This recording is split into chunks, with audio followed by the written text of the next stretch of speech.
everybody, it's your man James, Mr. Going Treasure, back again with some more video action for you. Today's another jaunt into the past as we find out why it's great. And for those of you new here, why it's great is where I take a comic from the past that I have enjoyed. I share it with you, tell you why I think it's so good, and why you yourself should want to check it out. And today's is a little something special because it's actually connected to the last one I just did. Now, for those of you who weren't there for that, I did the Detective Comics number 614, where Batman dealt with some real-world consequences. And I actually went ahead and asked people a very important question on my community page. So we're going to check that out here real quick as I share the screen and show you guys the poll that I gave. And here we are. This is the poll right here. You can see I asked the question, should Batman stories focus more on real-world problems and crimes? And you can see 50% said that yes, they should. 30% said no, it should be more about the fantastic, like the stuff with the JLA. And the other 20%, well, they're just sort of like the outliers. But so I saw that it was interesting that the significant portion, the majority, thought that yes, you should focus more on real-world issues that we all deal with in the real world. And so I got to thinking, is that because he himself is a human and doesn't have any special powers or nothing above the norm? So I said, what if it was a character that did have powers? Would the result be the same? Would people say to keep the groundingness of the story if the character is more in the fantastic realm themselves? So that's what we're going to do today, and we're going to be doing that with my accoutrement here should give you an idea of who's going to be the one we're going to be focusing on. It's going to be Web of Spider-Man number 49, where Spider-Man is dealing with a more down-to-earth type of situation rather than something like out of the fantastic or strange or super powered. So as always, we're going to get me off the screen because, as we all know, it's never about me. And then we're going to bring up the book. Okay, and here we are. This is amazing. This is Web of Spider-Man number 49 from 1988. Great classic image here. And again, right here you can see now this cover is sort of like my bane and my love, because I love it because it does kind of reflect the story that you're going to see here. You know, it says right here, corner business, and you see he's looking down to the street because he's on top of a building. So it kind of plays in to what's going to be happening in the book, but at the same time, this is also very obviously a poster shot, and you guys know that I'm not really all that big a fan of making the cover a poster where you don't know what's going on in the book. But I got to say, as far as poster shot goes, you'd have a hard time getting anyone better to do one for you than Charles Vess. I mean, I just love his wispy style here. You can see like these wispy lines of shading on Spider-Man's costume, and all the scratching in the background here to mark out the moon and on the building. I just it's very flowing style. And I always thought he was a really great artist who didn't really do as much in the industry as I would have liked to have seen, but whenever he did Spider-Man stuff, it always turned out really well, and this cover is certainly no exception. I love the pose. It's very spidery, just classic Spider-Man stuff here. So definitely some good stuff here from Charles Vess. But let's peel back this awesome Vess cover and see what we have on the inside. Now, as you can see here, it doesn't look like it's anything special. It's a story by Peter David, art by Val Merrick, and it doesn't seem very, very impressive. But then when we close up here a bit and we look at the actual dialogue, we're going to see here. Now, listen to this and tell me if it does not feel like it's a mirror to our world today, even more so than it was back in 1988. The mom and pop store, the small entrepreneur, is an endangered species. You buy your groceries in a supermarket that has 500 duplicates across the country. You get carbon copy fast food in all 50 states and in foreign countries. In most day-to-day transactions, there's no feeling of individuality anymore, except for one sort of day-to-day transaction that remains largely in the providence of corner business. Lucky us. Now, does that not sound like it could be talking about today as well as back in 1988? That's pretty awesome. I like that. A sort of a timelessness to this story in a way, and I like that about it. And of course, you can see here, we can kind of see what that corner business is now, don't we? So, we go ahead on, and the kid comes up, he wants to buy some stuff from him, and of course, then that's just when Spider-Man shows up. I like this here. See, now that's your problem. You should have been watching out for me instead of watching out for the kid. Am's great kid, and then so the kids that don't look, the kids like don't hurt him. And he's screaming at him to leave. And so Spider-Man gives some hassle here. He takes the guy's stuff, throws it out in the air, just destroys it all. Tells the guy to, it's a windy night, maybe you should just, leave town. I told you to scram to the kid, get yourself some help. And the kid's upset. He's more upset at Spider-Man for destroying the stash. No, he was going to sell me that. So this is again the whole thing of the drug issue, and that's what this issue is about, the drug issue, which is over four decades, and it's just as virulent today as it was then, and these same situations happen every single day. So he decides to hassle the guy, tells him you should leave while you can, and tells him to get stuffed. So he does a little fun action here. I love this. You still don't get it, do you? You're through, finished, gone, history. Adios, muchachos. So even here with the getting tough, he's still playing up the classic Spider wit, which I liked. It was a good stuff right there. But then we come to find out, well, he's been taking some pictures of this, for an article that's being done, and he's playing a hand in that. And we come to find out that all this stems from something that happened earlier. He asks, what's he done to him? What have I done to you, Spider? And why are you hassling me? And he's like, it's not what you did to me, it's what you did to my wife and her friend. And we can see here Mary Jane shows up downtown. She goes to see a friend of hers, Lorraine, who's in the business of modeling, just like MJ. And she comes over, and here she is with, look who Lorraine is hanging out with. I'm jealous. Who's your hunk? A boyfriend? And he introduces himself as just a friend in need. And so she calls him a charmer. They go back to their apartment. They're having the typical girl talk. She's talking about some stuff she saw in a commercial.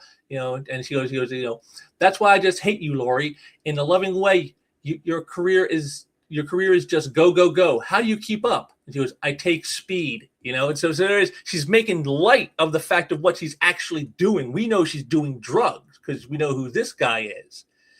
But she's making it a joke. And she goes, hard, not funny, Lori. And so she excuses herself.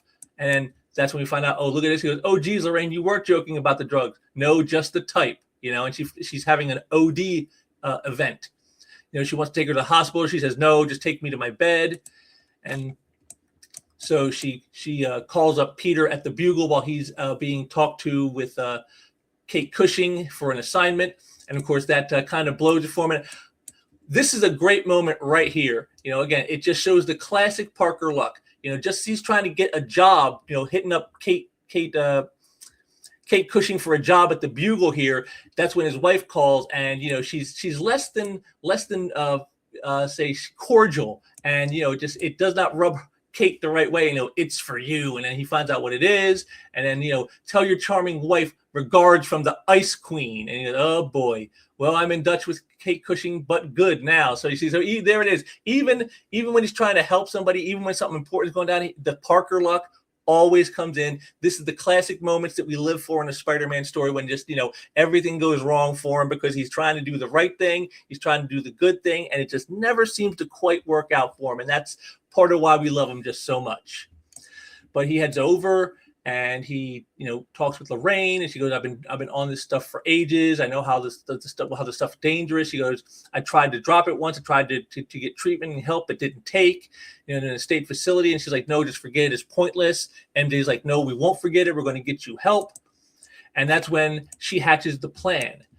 She can see right there that this is the guy who's selling her the stuff, our ne'er-do-well right here. So she tells Peter, she goes, I want you to make him go away. While you're doing that, I'll try to help Lorraine get some help. If he's a pusher, but Peter's a little hesitant. He's like, if he's a pusher, why don't you just call the cops? And he's like, come on, he'll be back out in the streets in no time. This needs something more emphatic.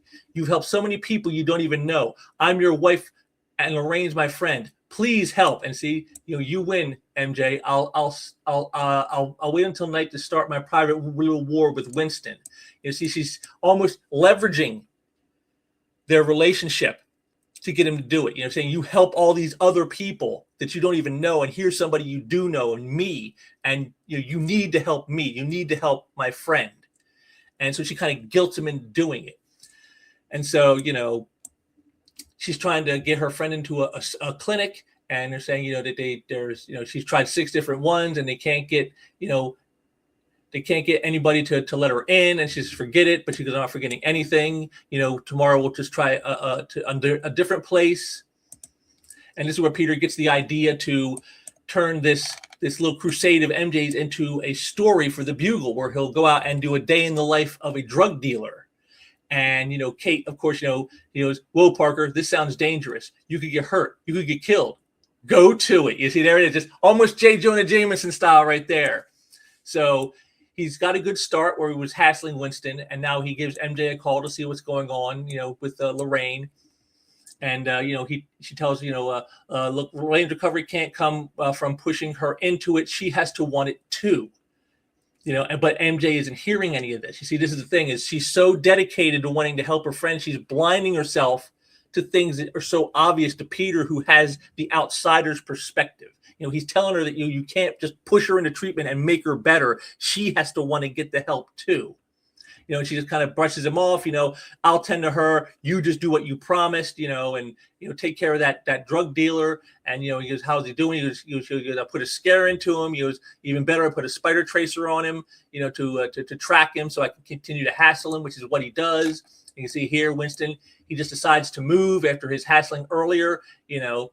It's getting too hot in Midtown. So up with it. He goes, you want some loose joints or not? And he goes, I'll give you loose joints. I'll give you loose joints. And then there it is, just more hassle, and loose teeth, just the classic, again, the spider wit. I love this. So he runs to a phone booth, calls a guy saying, I need some stuff because Spider-Man's, hassling me. He took it all. And, he goes, you leave Spider-Man here and I'll kill you. He goes, he gives him an instruction to take the subway to get to a secret place to get some stash. So he takes off, not knowing, of course, that he can be tracked the whole time. Meanwhile, with MJ, she's with her friend and they're trying to get her into clinics, and everywhere they go, it's just, she goes, you got to fill out this form, and then, we'll get you as soon as we have an opening. And she goes, when that's going to be, at least 6 months, I'm afraid. And she goes, she needs help now. So she's like, let's go. We'll get somewhere better.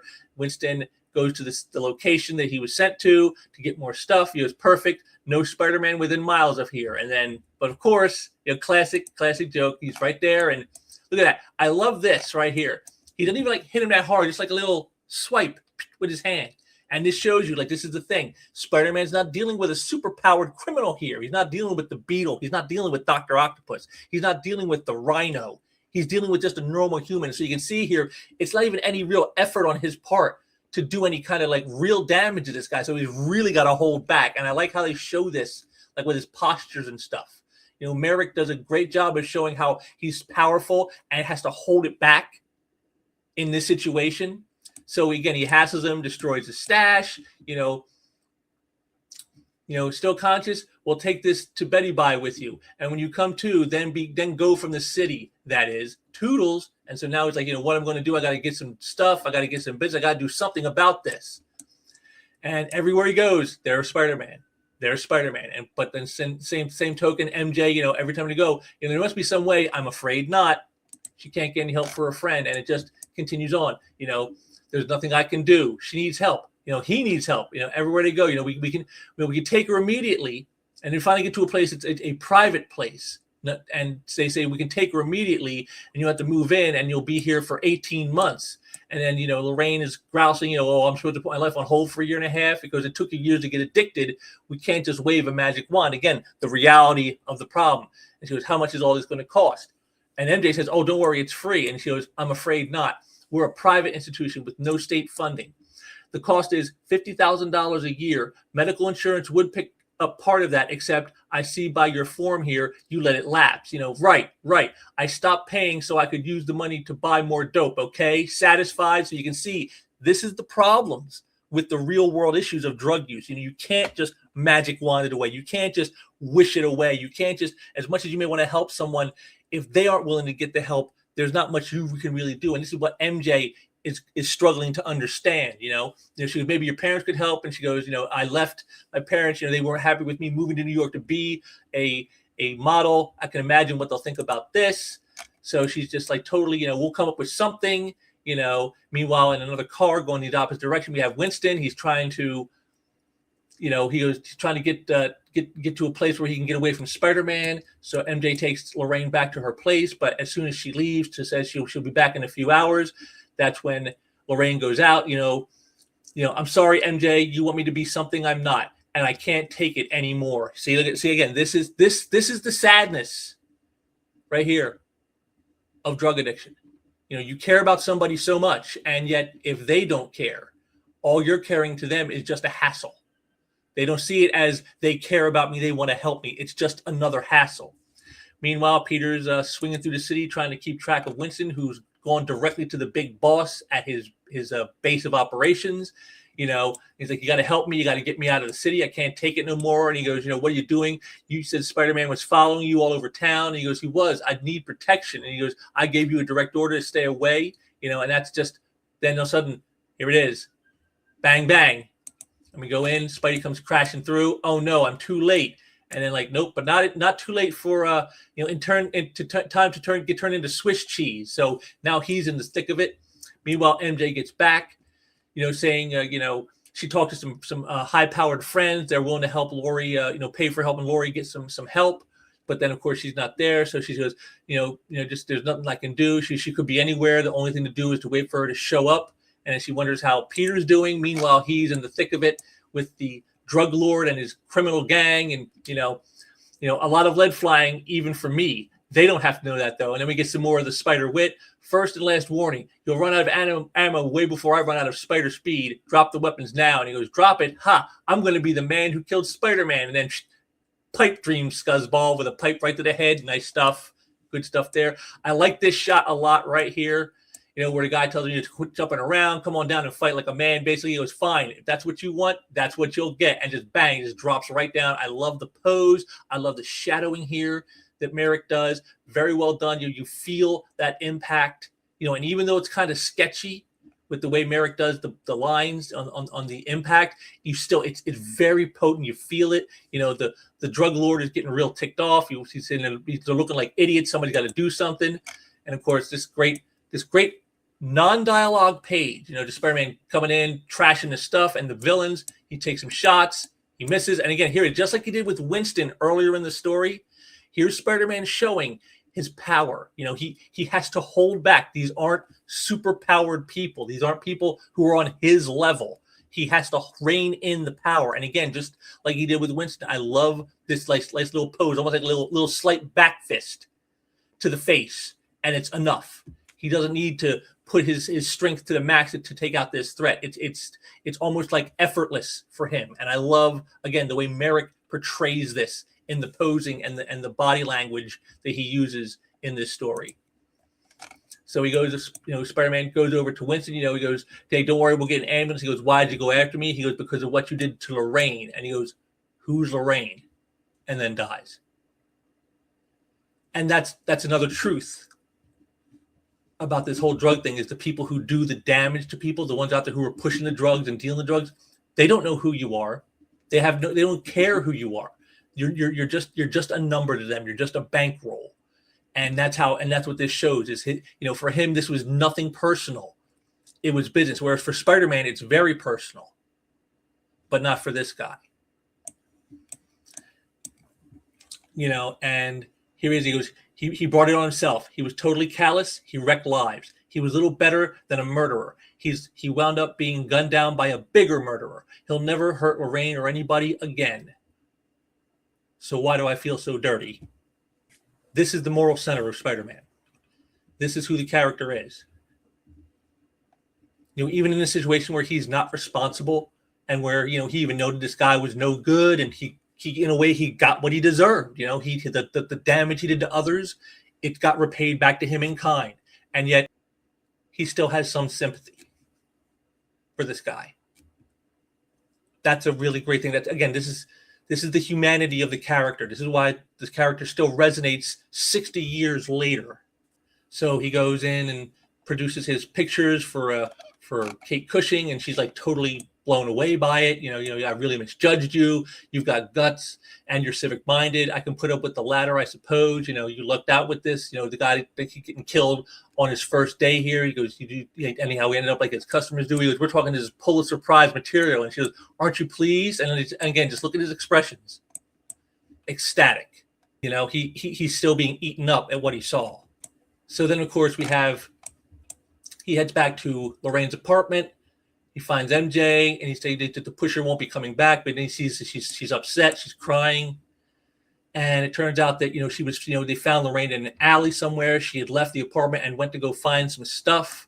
I don't know what she did or what it was cut with, or what it was too pure or whatever, but she ODs, and she goes, she's in the hospital. They say her chances aren't good. And again, just look at that image right here of her face, the anguish.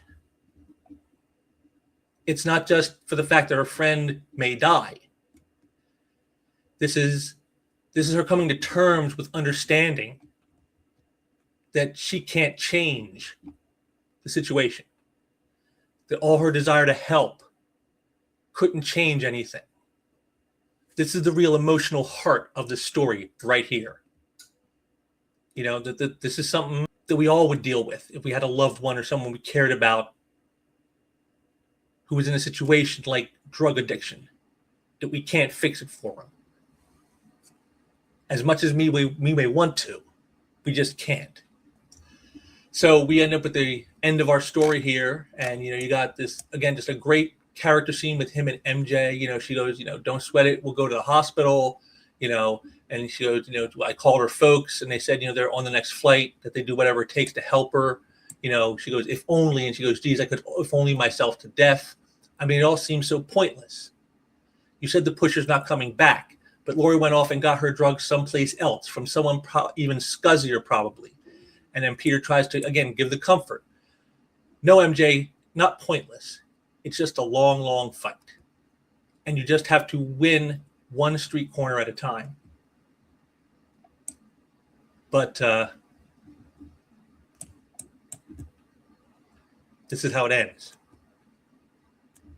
Winston's gone, but there's already another taking place.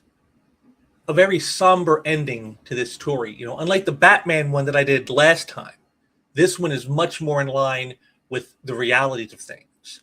You don't get the happy ending. You don't get the hopeful uplifting in the end.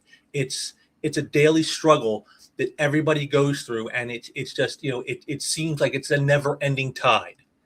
And that's the way it ends. And again, this is a masterclass by Peter David here. I love that he ended it in a downbeat, because so many situations like this end that way. And so it really worked with the story being told. Peter's trying to get rid of pushers in the street, and MJ's trying to help her friend. And in the end, they didn't really do much of anything. He gets rid of one pusher, another takes his place. She tries to help her friend. She just went out somewhere else to get the drugs. It's never ending. It's not impossible or hopeless like MJ said, but you can get the feeling of why someone would feel that way. If you ever dealt with a family member or a friend dealing with addiction, you understand. And that's exactly what this story does. It really brings home the struggles that you'll deal with someone who has to deal with a situation like this. And again, just beautiful work by Merrick. Like I said, their style is very sketchy compared to a lot of people, especially at this time, but I think it works really well, like I said, and he can really punch in the details when needed, again, like on MJ's face right here, or, this great shot of Spider-Man right here, or the body language when he's holding back. He really can punch it up when he needs to. He doesn't do it in every single page on every single panel, but when it's necessary, he really can tighten it up and make it extra special. And I like that. So it definitely works. Like I said, just this shot right here, beautiful shot. Love the pose, love the shading, great stuff. This is a masterclass of reality. Dealing with a situation that we see every day. We see it in the news. We see it from our friends, our family, people we know, our coworkers.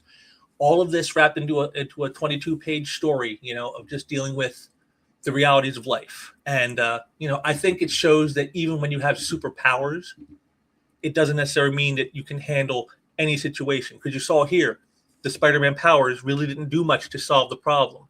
But then again, neither did MJ's attempts to help people either. Sometimes there's just not much you can do.